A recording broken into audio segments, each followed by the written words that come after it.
أشكو إلى الله الكروب وأدمعي حر سكوب. أشكو إلى الله الكروب وأدمعي حر سكوب. وألوذ بالصبر الجميل وحكمة الدهر الدؤوب. وألوذ بالصبر الجميل وحكمة ليس لنا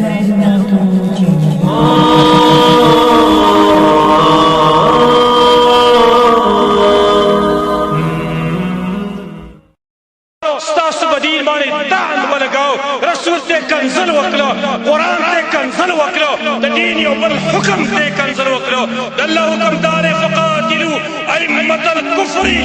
امامان د کفر قتل کوي مشران د کفر قتل کوي انهم لا ایمان لهم دلیل قسم له اعتبار نشته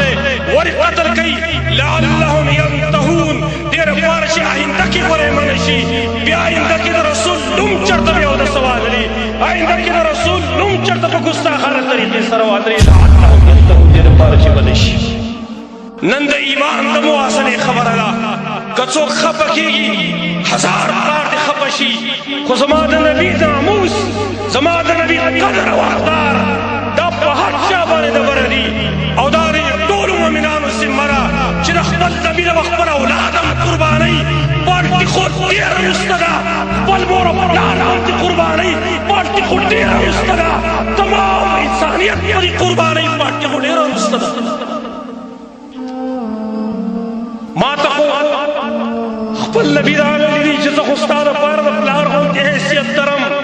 انما انا لکم مثل الوارث لولده زه ستاسو دپاره د پلار غوندې حیثیت لرم زه خو ستاسو روحاني پلار یم لیکن نن تعجب خبره دا ده نن زموږ غیرت داسې صفر درجې ته راورسېدو چې نن زما په پلار باندې د هغه په عزت باندې حمله کېږي هم زه بل کس مخکې کوم زه خپله پارټي مخکې کوم صادق ابي وقاص رضی الله عنه هغه پویو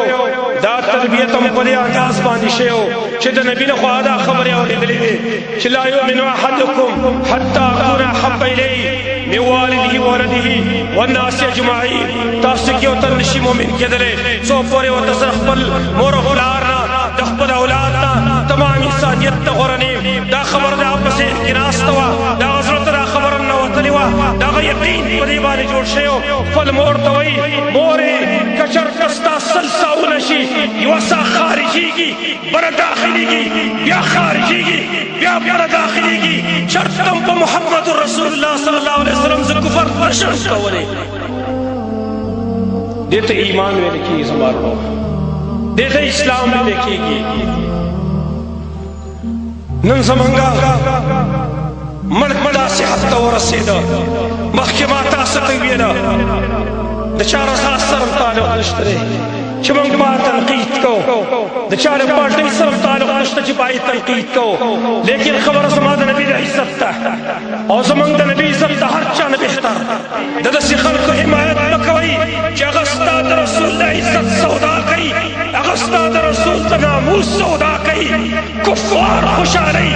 انګریز او یهود خوشحالوي او ستا د نبي دغه په عزت باندې ضرب لګوي باید اظهار کوي هغې خلکو حمایت نه کوي ورنه